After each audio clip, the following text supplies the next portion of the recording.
Welcome to my Father's Day tribute to you as an alienated father by J. Claude McDaniel.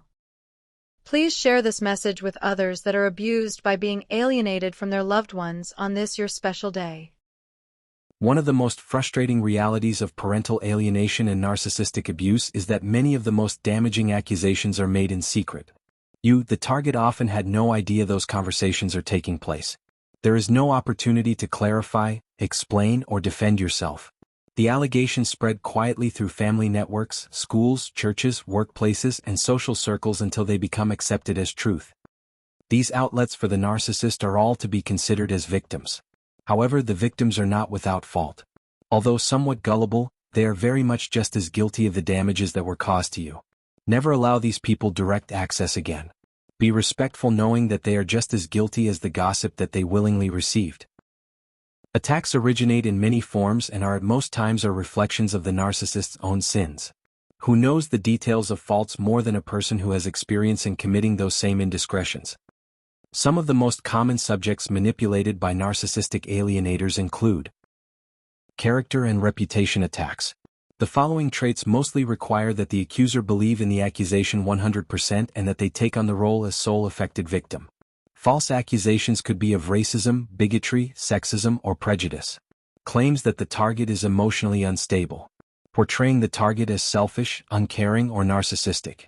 Suggesting the target has anger management problems. Describing the target as controlling or abusive without evidence. Implying the target suffers from mental illness or addiction. Financial fact manipulation is a huge subject that the narcissist can sell well. For example, claims that child support is unpaid or chronically late.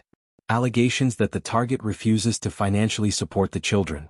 Misrepresenting court-ordered financial obligations as underpaid or that funds belong to the narcissist. Accusations of greed or financial irresponsibility. Hiding financial contributions while emphasizing minor mistakes. Rewriting financial history to portray the target as neglectful. Relationship and fidelity allegations are often mirroring of the narcissist's own conduct, such as claims of infidelity or cheating, suggesting the target abandoned the family for another relationship, distorting events surrounding the separation or divorce, portraying the target as morally untrustworthy, reframing innocent friendships as inappropriate relationships. Parenting attacks to weaken the alienated parent's relationship with the children. These also require long-term, even spanning years, of subliminal messaging. These can be claims that the target never showed up, allegations that the target was uninvolved in raising the children, misrepresenting parenting mistakes as patterns of neglect, suggesting the target is unsafe or irresponsible, rewriting memories of family events, birthdays, holidays, and milestones, falsely characterizing you as being abusive in public, minimizing years of active parenting involvement. Professional and community smearing is a favorite and hardly never becoming known by you, the target, such as misleading teachers and school officials, misleading doctors, counselors, and therapists, misrepresenting legal custody arrangements, influencing clergy or faith leaders, damaging workplace relationships, turning neighbors and community members against the you.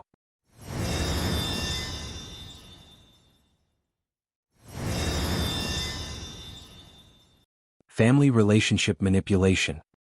Extending the reach to family, both in-laws and direct relatives, is essential for the narcissist to pull off the deception. These victims and flying monkeys include alienating grandparents and extended family, creating division between siblings, distorting family history, rewriting past events to fit the alienator's narrative, portraying concerned relatives as dangerous influences. Without these sources being totally sold, the con just doesn't work. Let's not forget new family through children's marriages and new spouses of the narcissist dated or wed into the immediate family. This is a category easy to sell to family, friends, neighbors, and other acquaintances. Health and safety narratives, a favorite and always reported by targets such as yourself.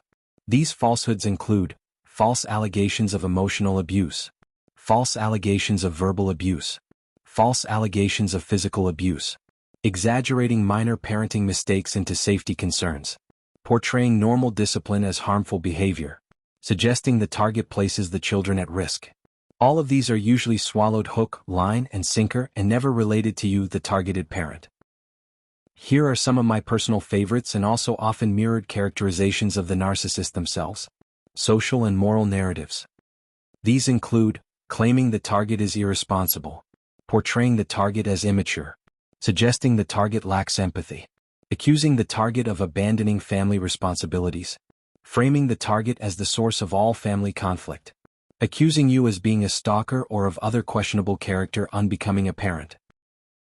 Now for the top topic of all time: the most effective lies. The most successful manipulations are rarely outrageous lies. Instead, they are often built over long periods of time, essentially a form of brainwashing. Just the following examples will divulge the principles that I just described. They are often built upon the following examples: small distortions of truth, events taken out of context, half-truths mixed with facts, selective omissions, repeated insinuations, emotional storytelling that discourages questioning of there being any truth. Over time, these narratives can spread through an entire social network without the target ever knowing they exist. That is why many targets describe the experience as fighting an invisible battle. The damage occurs in conversations they never hear, with people they never knew were being influenced. The target is left trying to understand why relationships changed, why doors quietly closed, and why people who once knew them suddenly seem distant. The answer is often found not in what was said openly, but in what was said secretly. My closing wish is that you have a great Father's Day even if you are alienated. You deserve even self-praise of fatherhood for all those years before you became a target, that you were considered a wonderful parent, and were then well admired and respected by all. Thank you for allowing me to honor you as you honor yourself. With sincere respect, J. Claude McDaniel, author and coach.